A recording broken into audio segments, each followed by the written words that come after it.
Assalamualaikum warahmatullahi wabarakatuh. Nah, langsung aja, ini contoh simpangan kuartil data tunggalnya. Nah, di sini kan ada angka 3, 4, 4, 5, 5, 5, 6, 7, 7, 8, 9. Nah, jumlah angka tersebut kan ada 11. Kita nyari yang tengah, yaitu yang tengah yang ke 6, 1, 2, 3, 4, 5, 6. Nah, berarti ini tuh Q2-nya. Kita nyari yang Q1. Q1-nya juga sama yang tengah, berarti yang ke 3. 1, 2, 3, 4, 5 nih. Berarti yang ketiga Q1. Q3-nya juga sama. 1, 2, 3, 4, 5. Yang ketiga berarti Q3-nya itu 7. Di situ kita masukin nih simpangan kuartil sama dengan setengah kali Q3 dikurangi Q1 sama dengan setengah kali 7 dikurangi 4. Di sini kan bisa dibagi nih, 4 dibagi 2 sama dengan 2. Nah, berarti 7 dikurangi 2 sama dengan 5. Sini berarti 5. Selanjutnya yaitu contoh simpangan kuartil data kelompok. Nah, di sini ada nilai frekuensi kumulatif sama tepi kelas. Nah, di sini frekuensi kumulatif ini 2, ini 6. Kenapa bisa 6? Karena 2 ditambah 4, 6. 6 ditambah 10, 16. 16 ditambah 12, 28. 28 ditambah 8, 36. 36 ditambah 14, 50. Nah, selanjutnya ada tepi kelas. Ini tepi kelas batas bawah sama tepi kelas atas. Nah, di sini 62. Kenapa? Dari sini kalau tepi bawah itu 63 dikurangi 0,5 jadi 62,5. Nah, kalau tepi atas itu 68,5. 68 ini ditambah 0,5 jadi 68,5. Nah, selanjutnya kita masukin nih rumusnya. Kemarin kan udah dijelasin sama Azza. Nah, di sini rumusnya L ditambah P kali 1/4 N kurangi frekuensi kumulatif per frekuensi. Nah, kita masukin nih, udah kan? Ini hasilnya. Terus kemudian ada Q3 ya. Ini tuh intervalnya. Nah, 3/4 kali 50 sama dengan 37,5. 50 ini dari mana? 50 ini dari frekuensi kumulatif ini. Nah, selanjutnya kita masukin nih rumusnya.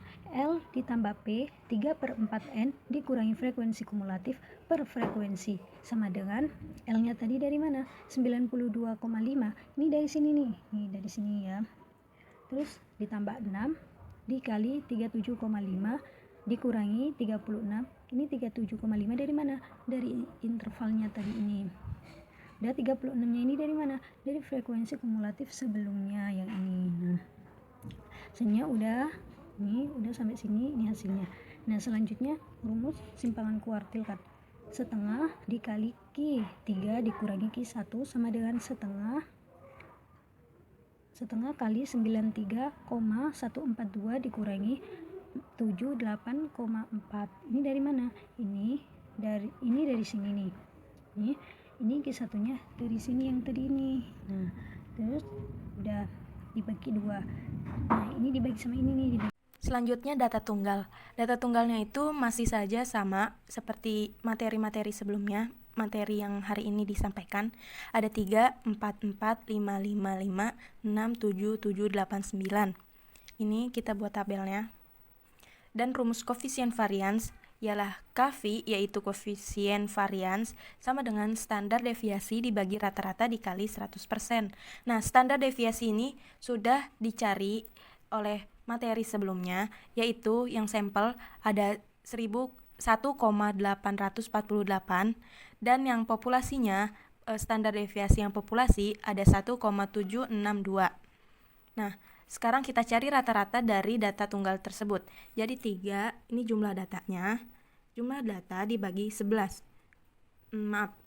Ini datanya dibagi jumlah data.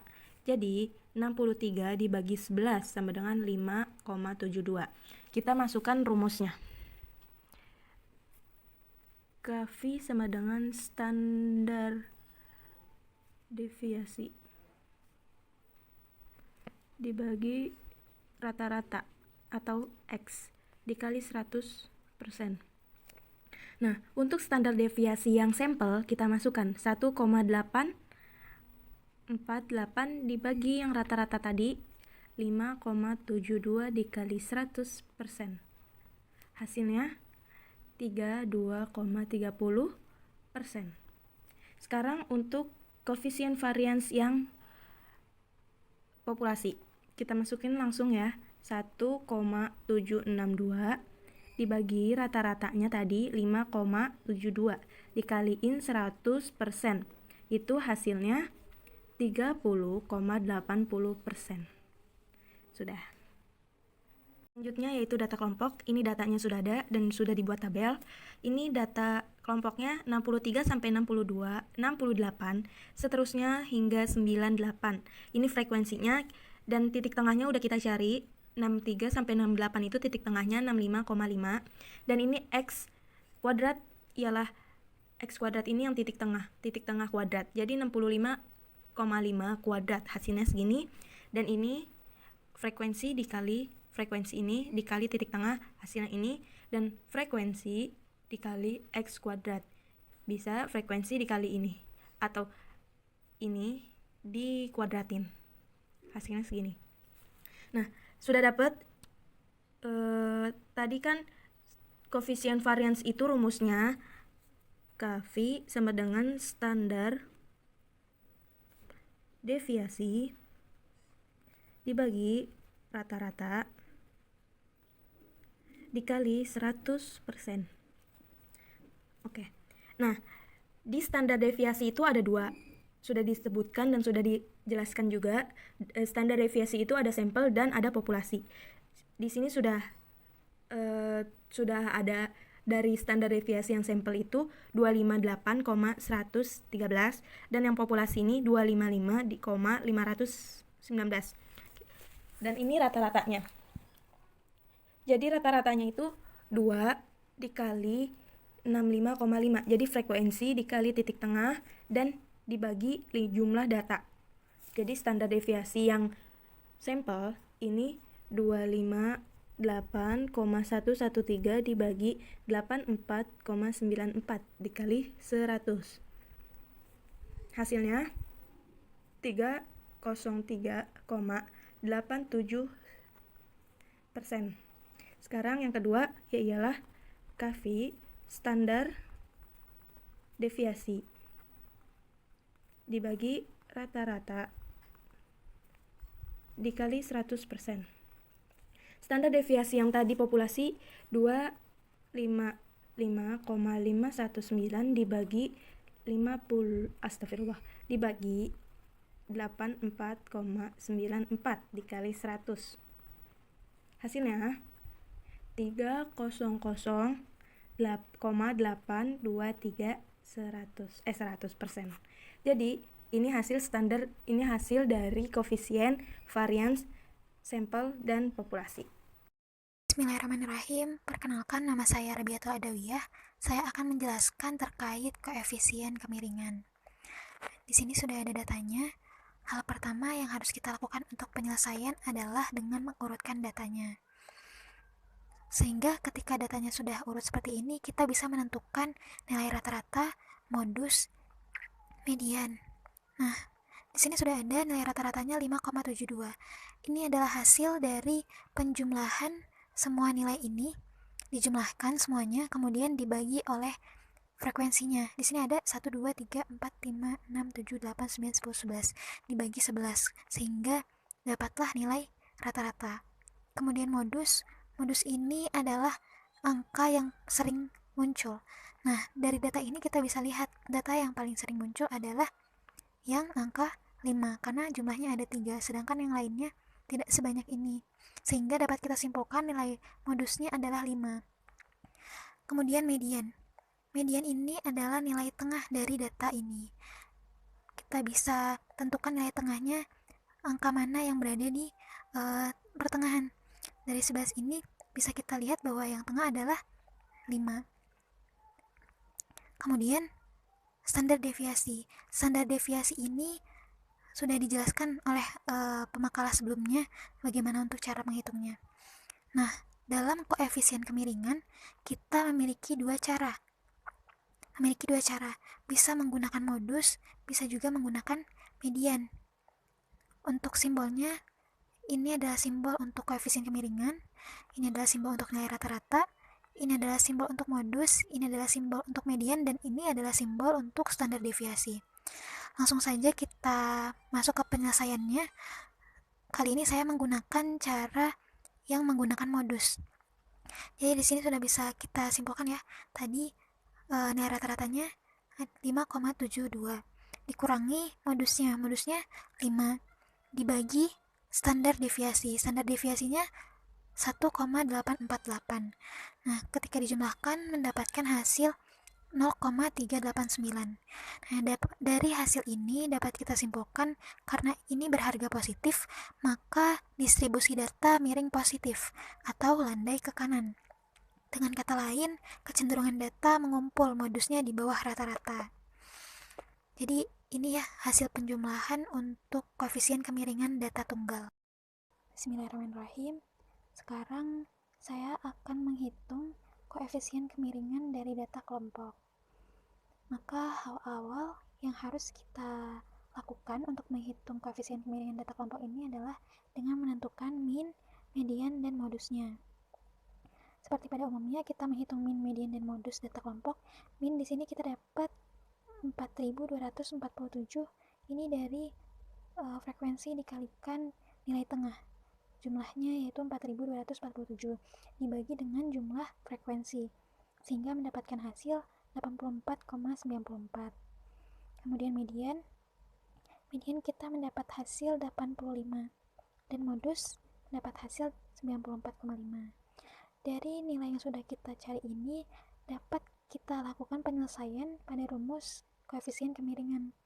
Nah, rumus yang koefisien kemiringan ini juga ada dua rumus, yaitu bisa kita pakai menggunakan modus, bisa juga menggunakan median. Kali ini saya akan menggunakan nilai modus.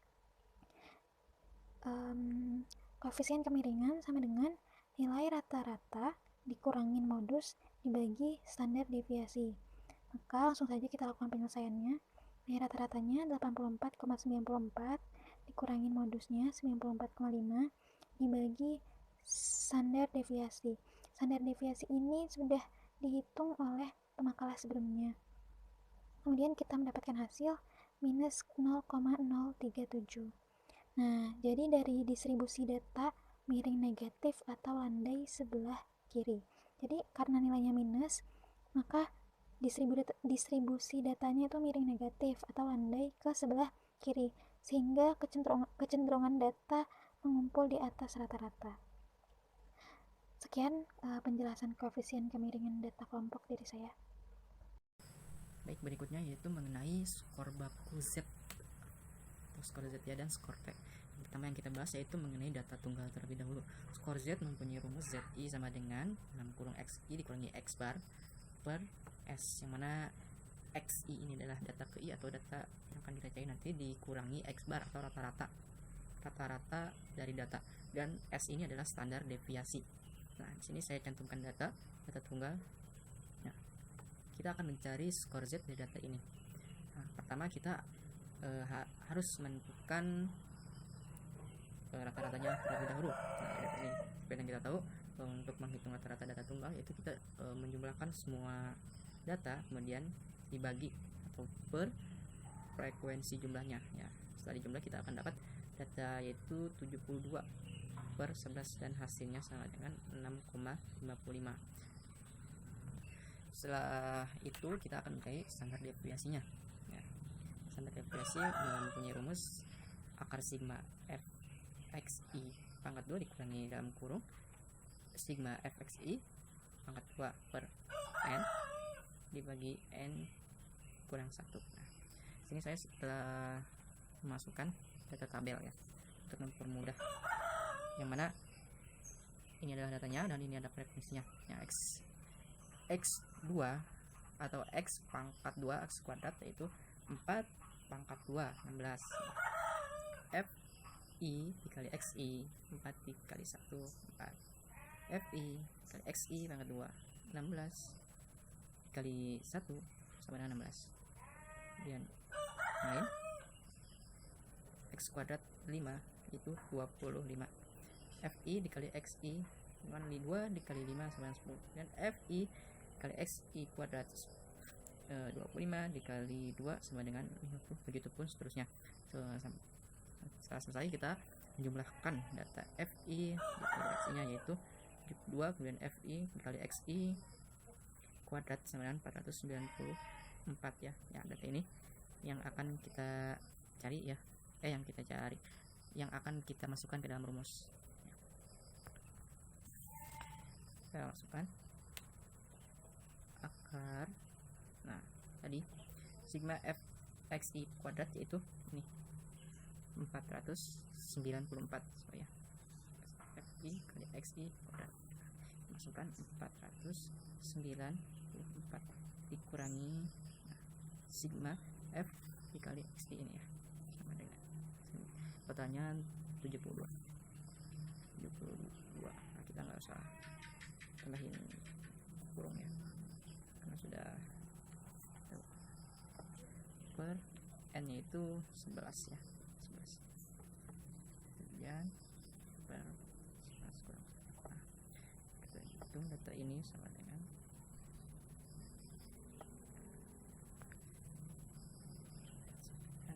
4 dikurangi tadi lupa 2 ya, sama dengan 5184 per 11 sama dengan total ini 494 dikurangi 5184 per 11, hasilnya itu 471,27 per 10, kali dapatkan hasil yaitu akar 2,2727. Nah, atau akar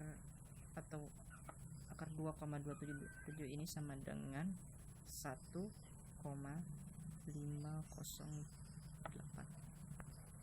Nah, setelah kita mendapatkan nilai rata-rata dan standar deviasinya, kita masukkan ke dalam rumus. Nah, ZI sama dengan, nah misalkan kita akan mencari XI sama dengan 7 ya, maka kita masukkan 7 dikurangi tadi ininya ini rata-ratanya 6,55 per standar deviasi yaitu 1,508, maka akan didapatkan hasil yaitu 0,298. Nah, selanjutnya jika kita sudah menemukan skor Z nya, kita akan mudah untuk mencari skor T nya. Nah, skor T dirumuskan dengan T sama dengan 10 ZI atau 10 skor ZI ditambah 50. Nah, sama dengan 10 dikali ini skor Z yang tadi kita cari. Ini khususnya buat skor T data XI ke-7. Nah, 10 dikali 0,298 tambah 50, maka hasil yang akan kita peroleh yaitu 52,98. Itu untuk data tunggal cari skor baku Z dan skor T.